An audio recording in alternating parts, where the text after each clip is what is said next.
একটা বাচ্চাকে যদি আপনি পরিপূর্ণ ইসলামিক ভাবধারায় করতে চান, ইসলামিক পরিবারের পাশাপাশি আরও কয়েকটা বিষয় খুব জরুরি। সেটা হচ্ছে বাচ্চার স্বাস্থ্যগত বিষয়টা দিকে লক্ষ্য রাখা, বাচ্চার সুস্বাস্থ্য নিশ্চিত করা।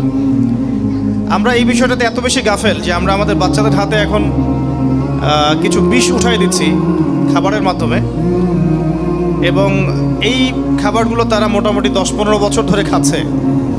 পরবর্তীতে দেখা যায় এমন কোনো অসুস্থতায় তারা পড়ে যান যে ওখান থেকে রিকভার করা সম্ভব হয় না।